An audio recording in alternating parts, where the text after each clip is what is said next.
Hello, everybody. I'm Congressman Murphy. Thanks for coming back for another segment of Making Sense of Congress. I have my good friend, Congressman Mike Kelly, here today from Pennsylvania as our guest. Thank you for joining us. I'm going to a little bit of background. Congressman Kelly is from Butler, Pennsylvania, and amazingly played football, played guard at University of Notre Dame. He's a little Irish. I think that goes, we Irish stick together, right? Prior to Congress, served on the Butler City Council and then has owned a Chevrolet, Cadillac, and Hyundai and Kia dealership, right? Yes.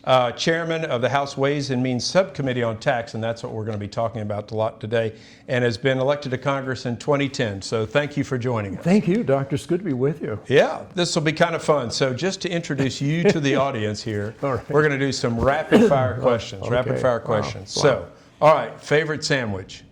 Hamburger. Hamburger. All right. What's one thing you own that you really should throw out?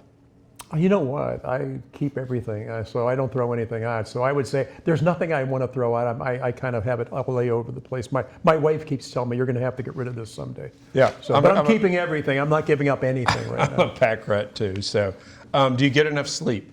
Do you know what? I get less sleep now than I was younger, but you know what? I have this feeling that the clock's running out, and I don't want to waste time sleeping. And you know, since you and I have been here, we know one thing. This is 24 hours a day, 365 days a year. So sleep is important, but it's not crucial. Right. We spend, depending upon where do you look at, 25, 30% of our lives sleeping. So if you could have one movie that you would have to look at over and over and over again, what would that movie be?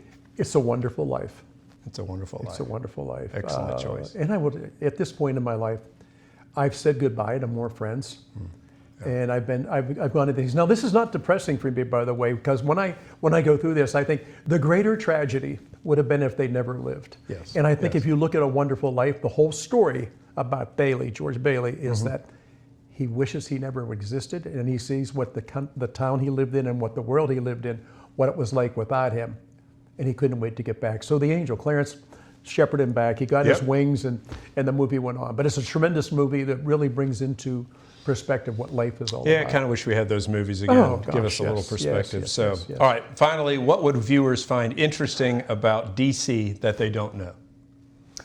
I think more than anything else, they take a look at the people who serve here and say, please quit watching TV and start looking at people who talk about actual legislation and are not looking to entertain you so they get more people viewing, so the price per point for advertising goes up.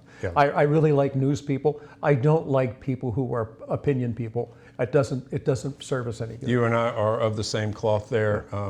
We care about policy, not the chase it around and watch the cameras. And they're on both sides of the aisle. They're on both sides of the aisle, and it's irritating as can be. So, all right. You're the subcommittee chairman on taxation, had a big, huge bill that we did last year, monumentous. Let me ask you a few different things. Sure. How do you work to incorporate policies informed by the testimony of your service industry workers, small business owners, farmers, and others that we heard from during our field hearings? You know what, I think, and you probably find it the same way, I really am interested to talking about real people who do real things and look at life differently than some other people look at. Now, that's not a criticism on policymakers, and I think you and I agree. I would rather have people who've actually been in the game making policy as opposed to people who read something and say, this is what we ought to do. And I've watched you when it comes to your profession. It's really good when you say, well, that's interesting, that view you have. So when you did it, what did you find? And it's like, well, I've never done that. I said, I kind of know that because of the way you're talking, but we have too many people making policy that have never actually been in the real world and had to live through that policy. I'll tell you what, you being on committee, and I know this is something that we're filming, but I got to tell you, you have the background, you have the feel. And when you're not here serving in Congress, you're back home serving the public. That is a tremendous attribute. Well, I appreciate you're very, very kind to say that. I call the folks in Washington, D.C. and kind of other places the cubicle captains. The people who've read a paper written by another paper, none of whom have ever done anything. Not to say we don't need those opinions and those minds, but it's really, as to your point, having people who've been in the moment, in the day, to actually give us good testimony. And that's why it's really important, I think, that we have members of Congress who've had a life before Congress, and that it hasn't all been just politics, it's been out working in the real world. So You were here for TCJA. I was. Not that it was that long ago. I was not. I came in 2019. It was in 2017. What changes did we make then that are now permanent now? And did permanency matter? Do you know what? I think you and I come from the same background, but I think whenever we made people investing in improving whatever it is that they did, and say you don't have to charge us off over 5 years. Make the decision today. Buy whatever you have to buy to make your business more successful. And you know what? You get to do that deduction today. You don't have to write it off over 5 years. And people say, "You really think that was important?" I said, "Only if you're in business." Yeah. If you're watching from the outside, it doesn't matter to you. But I got to tell you, if you're the guy or the girl writing that check or going into that loan, it's really important to know you make the investment. It encourages you to make the investment today, which makes you more successful, which means at the end of the day, then you should be more profitable. And what this nation works on is taxing profit. We don't tax loss. Yeah, yeah. So why is it important that we put forth policies that are pro-business, pro-growth? Because we have some folks on the other side of the aisle that say, "Oh, bad business." Businesses employ people. Yeah. I've often thought this. I really don't think you should serve in public office unless you've been in a business where you work on commission only. And you've lost your job at least once through no fault of your own. Something changed. Interesting. And you woke up and said, God, what happened? I just lost my job. And the answer is, okay, don't sit there crying about it. Get up and find something else to do. Because you got a family you got to take care of. You live in a community that's active. Don't ever think, if one opportunity went away, that doesn't mean that's the end of your life. That means it's time for you to find something else to do. Yeah, agree. It's so critical that we do things here that give people opportunity. This is the land of opportunity, and it's harder. Yeah, I think it's harder for some to grab that opportunity, but it's there for everybody if they want it, right? Absolutely. Tell me about what you think the Trump accounts are going to do. Are those a good thing? Are they just a gimmick? What tell us about it? You know what? For years, I never really was interested in politics until politics started to interfere with the way I was running my business, and the fact that they took one of my franchises away. They had no reason to do it other than the fact they just did it. I think that I'm glad we have a business person who's actually failed and got back up off the mat and got back in the fight.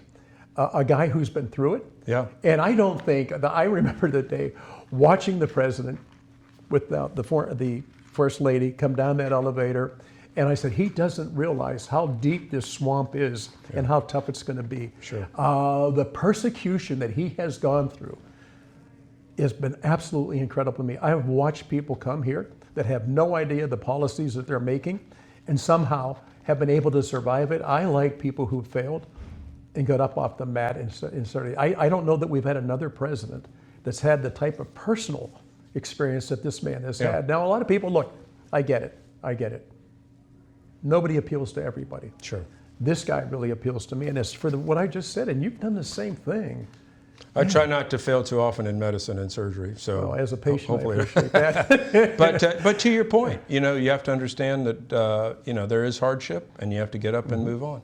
We'll go back to the Trump accounts. The Trump accounts are those accounts that if you have a child, I believe it's to 2028 or maybe it's 2030, I can't remember the exact number, that the federal government will put $1,000 in for that child for future, for college, for some of these other things. So what difference does that make? Well, I love the fact we have bonus babies. If there's one thing I've heard for years is, you know what?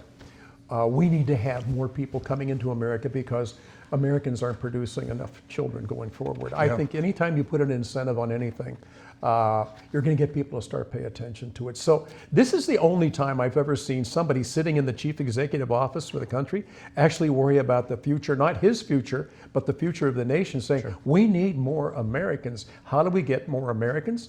We need to have more Americans actually having babies all the time. And the fact that you can start a child off that way and let that build and build and build, that's an incredible advantage going into the future.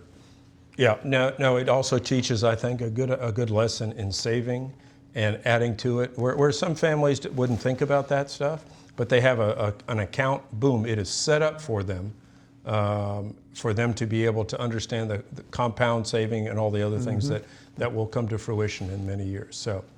Well, look, hey, thank you, Representative Kelly. Thank you for coming for our brief little episode in Making Sense of Congress. Hope you guys have enjoyed it. Look forward to another episode soon. Thanks for tuning in.